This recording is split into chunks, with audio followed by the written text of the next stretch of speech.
Did you know that up to 50% of people might not be getting enough of a key mineral that's crucial for sleep?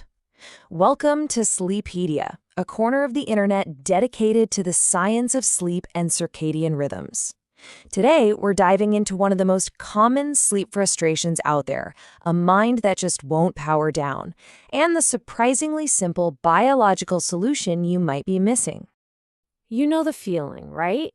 You've done everything by the book. You dim the lights, you put your phone away hours ago, maybe you even brewed some calming tea.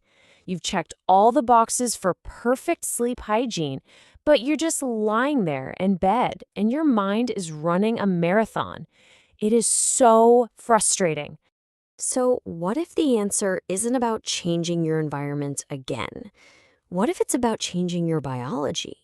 What if your brain is literally missing a key ingredient it needs to quiet down? Well, it turns out the secret to silencing that racing mind might just be a tiny but mighty essential mineral, magnesium. Let's break down exactly how it works. Okay, first things first, we have to understand how magnesium acts as a kind of, a molecular mute button for your brain. Just think of your brain as having a whole system of on and off switches. You've got these chemical messengers that are all about revving things up. We call those excitatory signals or go signals. And then you have the messengers that slow everything down, the inhibitory or stop signals. Now, it's pretty obvious that to fall asleep, you need way more of those stop signals, right? The main gas pedal for your brain, that primary go signal, is a chemical you've probably heard of called glutamate. During the day, it's fantastic. It's essential for learning, for focus, for being alert.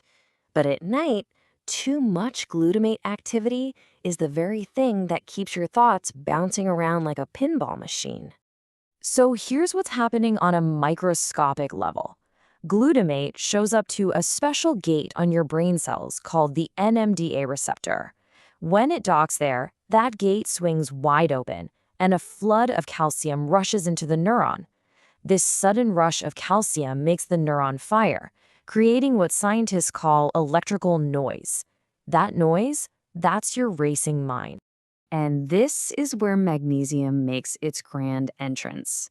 It literally sits right inside that NMDA receptor gate, physically blocking it. The source material has this brilliant analogy. It calls magnesium the bouncer at the club door. So, when magnesium is on duty, glutamate can't just barge in and open the gate. Calcium can't rush in, and your neurons finally get the chance to quiet down. But wait, there's more. Magnesium does more than just quiet things down. It also plays this incredibly important role in making sure your internal body clock is running on time. We've all heard of the circadian rhythm, right? It's that internal 24-hour cycle that basically tells you when to be sleepy and when to be alert. And yeah, it's managed by a master clock in your brain. But here's the wild part. Every single cell in your entire body has its own little clock, too. New research is showing that magnesium levels inside our cells actually rise and fall in a 24-hour wave, kind of like an ocean tide. This rhythm is absolutely crucial for helping cells make energy and build the special proteins that keep all those tiny clocks ticking accurately. So if you're low on magnesium, your internal clocks can get, blurry. Your body gets confused about whether it's daytime or nighttime.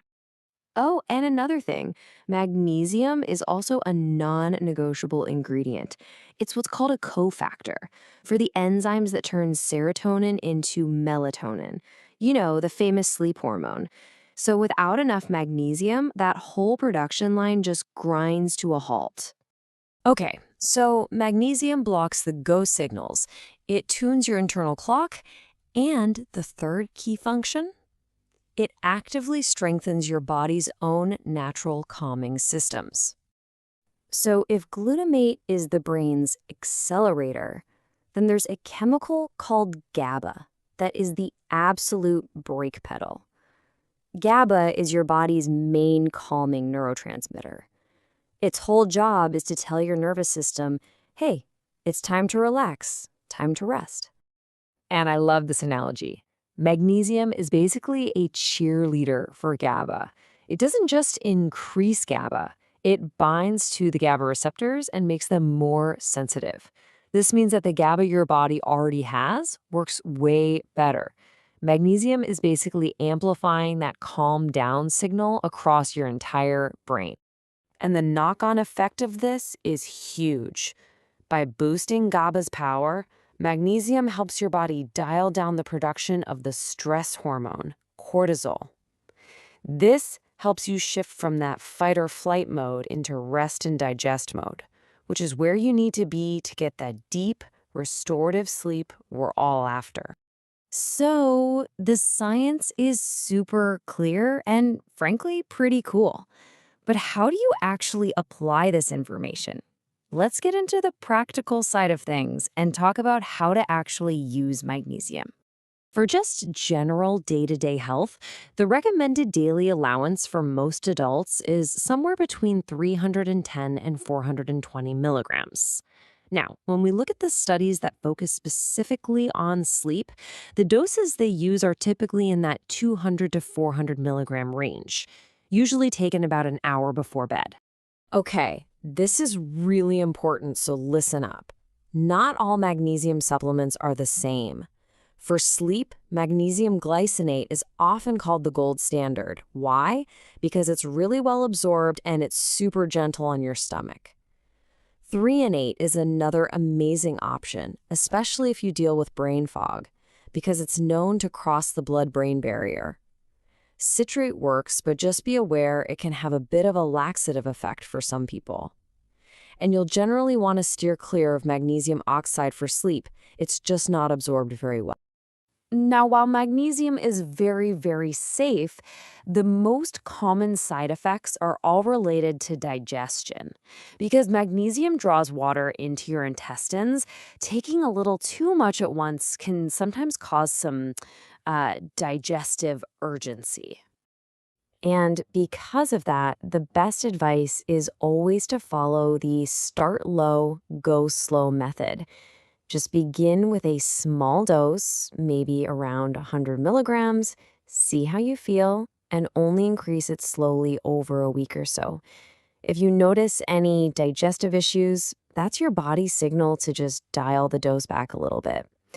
And a pro tip, taking it with a small snack can really help too. And this is the most important part, so please pay close attention. Your kidneys are what filter out any excess magnesium. So if you have any kind of kidney issues, you absolutely must talk to your doctor before starting. It can also interact with some medications, so as always, a quick chat with a healthcare professional is the smartest move.